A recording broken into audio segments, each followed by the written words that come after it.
and we are in the middle of towards the end of the ninth ikar, the ninth principle, which was that there's not going to be another Torah from Hashem, okay? And we're not going to change this Torah that we get from Moshe Rabbeinu, that cannot be added to, it cannot be changed. And we discussed last week the fact that because it's entirely perfect, the Torah, it's given by Hashem, so therefore, of course, it can't be changed. And also that's why this sort of claim which those other nations have about the Jewish people being replaced is simply nonsense, because the Torah itself says that there's never going to be a time when Hashem replaces us or rejects us entirely. Yes, there will be difficult times in our history, as we're still undergoing at the moment, and we still understand that, but that doesn't mean the Jewish people have been replaced. Far from it.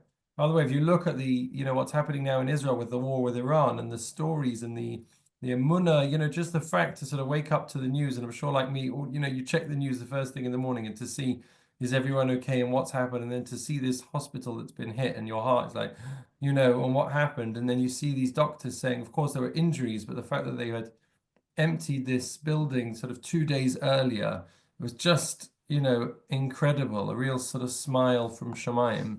And the people there are living that. They really sort of feel that, from the doctors to the passerbys to the people whose house is blown apart. I saw a video of one of them playing on the piano in the house that had just been, sort of devastated by a rocket attack, and he's playing Hashem Yitbarach Tamid Ohev Oti, Hashem always loves me, and that's what he's playing in his house with the sort of scene of destruction around. Because there are people who are bigger than this. There are people who are able to sort of rise above it. And it's incredible. It's an amazing, inspiring thing. And this is what the Torah is. When we connect to the Torah, then that's who we are. We're connecting to the infinite. We're connecting to something which is far above what's temporary in this world. And therefore, obviously, Hashem is not going to replace it. Hashem is not going to replace us. And similarly, we said that even if you're a Navi, even if you're a prophet, an incredibly great person, you cannot change the halacha. You can't change the entire Torah or even one iota of the Torah. And in fact, we said that the only exception to that is for a very specific reason, for a short amount of time, such as Eliyahu Hanavi, Elijah the prophet, did when he offers up a sacrifice, when he is having he's being challenged, or Hashem is being challenged by the prophets of Baal. And that's a one-off time when he did something which you weren't supposed to do, because he was allowed to do that as a limited sort of need for that period of time. Let's continue. Bottom page 199 in the middle. Even when there's a rabbinic well, there's still no halachic way. What about the chachamim, the sages? Don't they have the power to introduce halachic innovations? While addressing this matter comprehensively would require a lengthy case-by-case discussion, the short answer is no. The sages throughout the generations, as great as they were never accorded the ability to change even the minutest detail of the Torah. Their ability lay specifically within the powers and responsibilities that the Torah itself conferred upon them. Take, for example, the rabbinic mandate to wait after consuming meat before consuming milk. Right? So after you eat meat, then you have to wait a certain period of time. Some people wait 3 hours, other people wait 6 hours. You have to wait a certain period of time before eating milk. Or the rabbinic injunction against moving muktzah items on Shabbos, an item that we're not allowed to use on Shabbos, a phone, a computer, a pen or a pencil, all of those things we're not allowed to move on Shabbos either. Even if we're not using them, we can't move them. That's called muktzah, and that's rabbinic. These restrictions fall into a broad category known as siyagim, or fences, and are a fulfillment of the Torah's commandment of shmartim es mishmarti, you should safeguard my charge, which the Gemara says, asu mishmeres lemishmarti, make a safeguard for my Torah, which means even those things that the rabbis did institute, they're only doing it because the Torah gave them the authority to do so. So even to institute a fence around the Torah, which is to protect the Torah itself, they only did it because the Torah gives them the ability to do so. And of course, it's sensible and logical to do so as well. Anyone who ever went for a walk along, whether it was, the cliffs, the White Cliffs of Dover, the Seven Sisters, any of the sort of beautiful scenes along the English countryside, you don't go near the edge. It's very simple. You don't go near the edge. And the reason you don't go near the edge is because you don't take any chances, because God forbid it could be very dangerous. And if there's a fence there, then the fence is there for a reason. And you're not going to go over the fence. You're not going to step over the fence, because That would be silly. You'd be putting yourself in danger. So similarly, when we have the concepts, you have the precepts of the Torah, and the Torah says, well, on Shabbat, you're not allowed to do this, you're not allowed to do that. So we don't want to get close to those things because those things are bad for our neshama. That's dangerous for our neshama. So therefore, the rabbis say, well, look, let's make a fence because we don't want people walking on the edge because we care about them. They care about themselves. So therefore, let's make a fence. We don't want to make sure that we want to make sure that we're not going to come close to eating meat and milk together. So therefore, there's a fence which is made around it. But the authority to do that comes from the Torah itself, which says that we should make a fence around the commandments of the Torah. Continue on page 200. This classification spans the vast majority of rabbinic innovations, which represent nothing more than a fulfillment of the Chachamim's express obligation to create fences to protect the laws and integrity of the Torah. When they saw potential for error, they imposed measures to safeguard against transgression of the Torah's commandments. The sages fulfilled this responsibility faithfully, but were never granted authority to institute new laws that fell outside the parameters of their Torah-mandated obligation, meaning they can't just make up different types of laws. It's only when they're coming to protect the Torah. Furthermore, the sages made it abundantly clear that their enactments were not dictated by the Torah itself and did not have the status of Torah commandments. The intent of these laws was not to add to, detract from, or modify existing laws, but simply to build a wall of protection around the Torah itself and ensure its optimal fulfillment, which means we have to be careful not to be mistaken and think that these are Torah commandments. In fact, the Rambam says that if we do that, so a person who says, well, you're not allowed to eat milk after meat because the Torah says you can't, the Torah says you're not allowed to, then in fact the Rambam says that then that person is guilty of adding on to the Torah. It's only if we say we're not allowed to because the rabbi said we can't, that we've added this as a fence around the Torah, that's when it becomes a good and a positive thing. But as soon as we think, and by the way, there's a danger here, which I've sort of come across as well, is that when people are not aware of the severity of the different things, they're not aware, kind of what's from the Torah, what's from the rabbis, what's a minhag, right? What's a custom? Again, customs are wonderful things. Those are important things. They're important to do, but nevertheless, if we don't know where the things come from, then we don't know how much importance we need to give to it. We don't know how to weigh these different things up. And therefore, I think the challenge is that until we have become educated enough to know where things are from, we just assume that everything is exactly the same. We assume we kind of put everything right. It's either okay or it's not okay. And then it becomes all or nothing, all these other things. When I was in Israel, I may have said this before, it's just such a funny story. When I was in Israel once, I'm walking along on Shabbos back from my place where I was learning the Shabbos Kolod back home, down the steps of Har Nof, and there's a helicopter flying over. Now, Har Nof is a neighborhood which is all religious, and it's actually closed on Shabbos, meaning there's no cars that are driving through, and it's very, very quiet.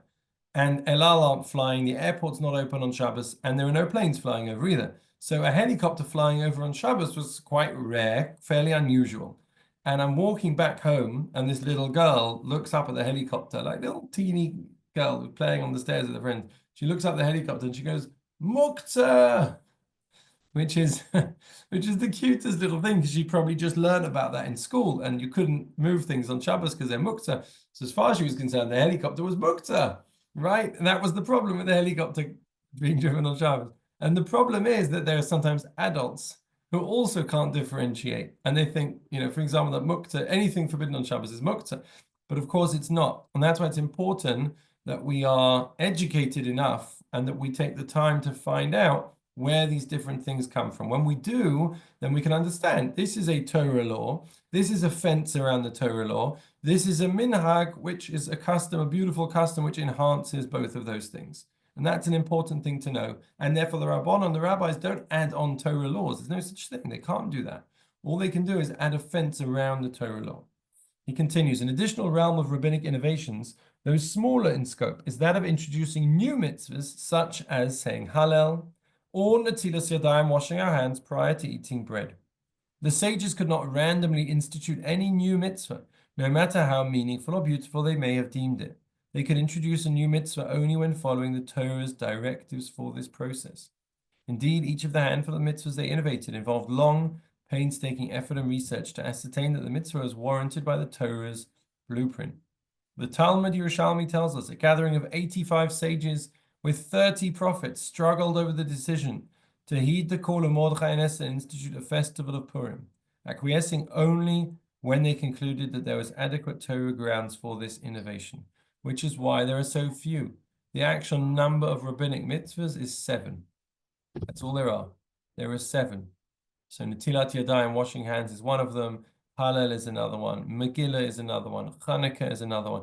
There are only 7 of the rabbinic mitzvahs. So 613 from the Torah and 7 rabbinic mitzvahs. Because when they did this, they had to have everyone on board. It had to be universal. There had to be consensus about this.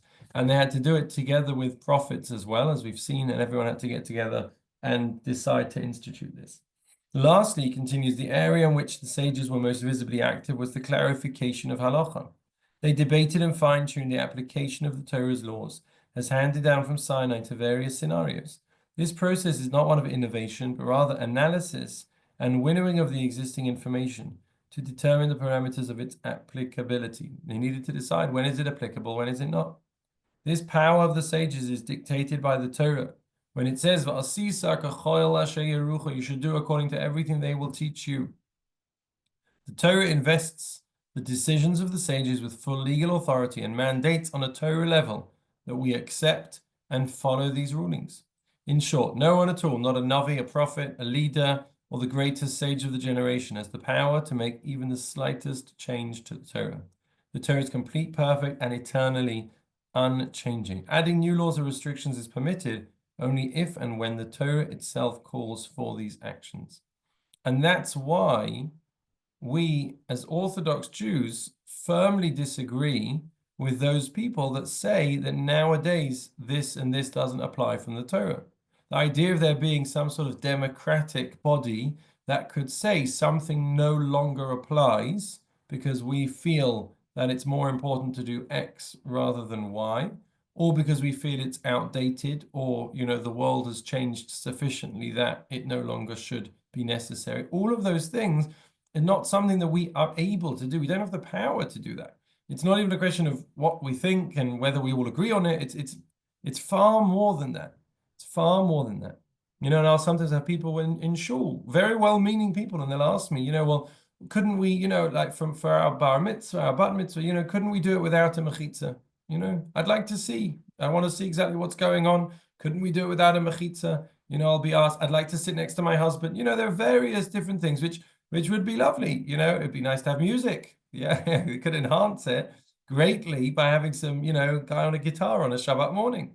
I think it'd be a wonderful. But obviously, it's not just about what Rabbi Birnbaum thinks is nice, or what anyone thinks is, or even if we all decide together that this is what would be nice.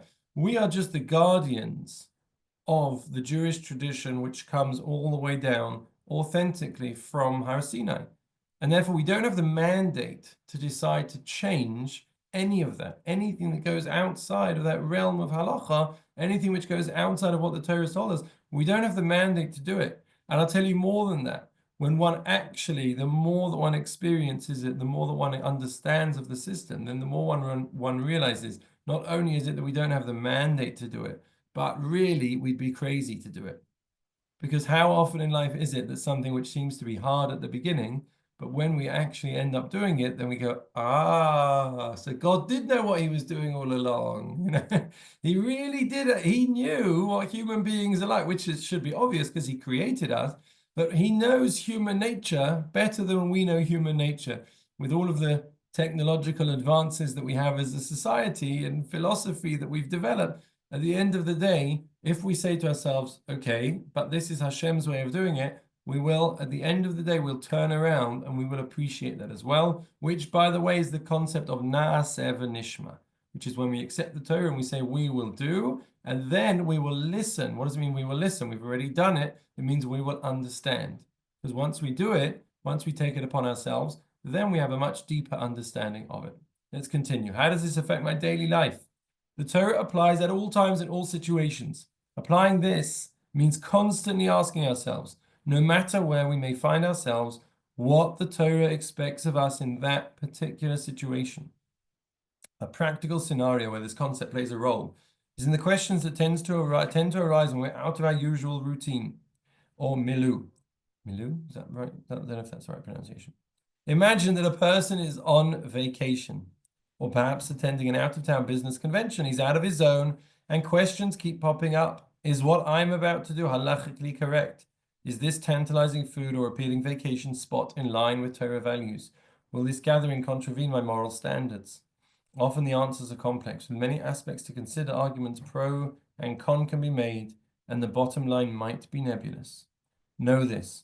Times and situations change, but Torah and halacha never take a break. The fact that I'm alone in my hotel room with no one the wise as to what I see or do doesn't grant me license to let my guard down. The fact that I only realized after arriving at my campsite that my grill wasn't toveled, I wasn't kosher to use, doesn't mean I can use it just this once.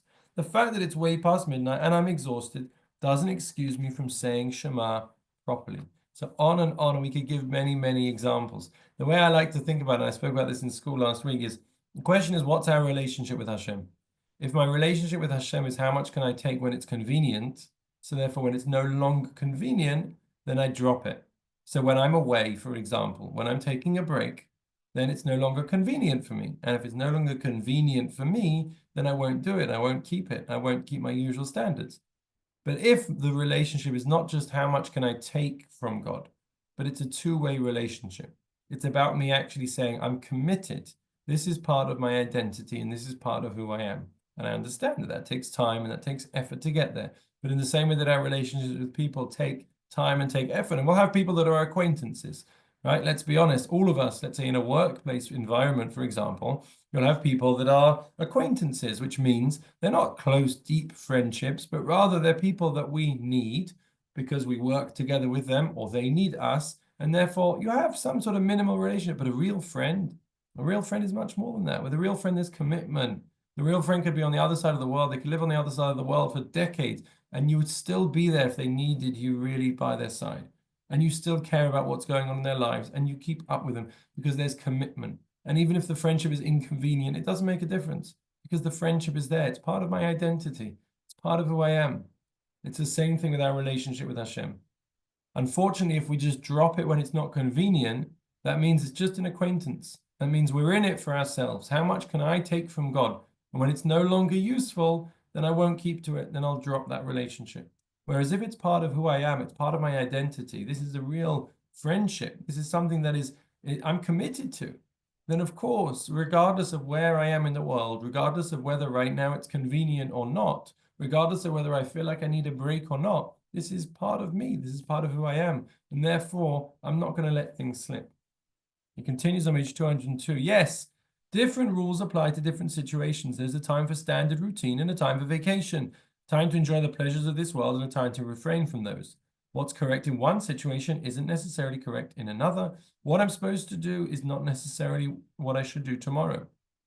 Yet the rules themselves don't change. They never bend to me and I never have a day off to just do what I want.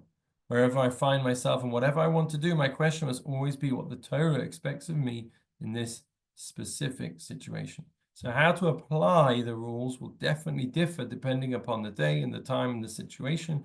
And that's why we have to be sensible, but not to forget them completely, because then we've let down that relationship. And the Torah, we said, applies absolutely everywhere. Well done. That completes the ninth Ikar, the ninth principle.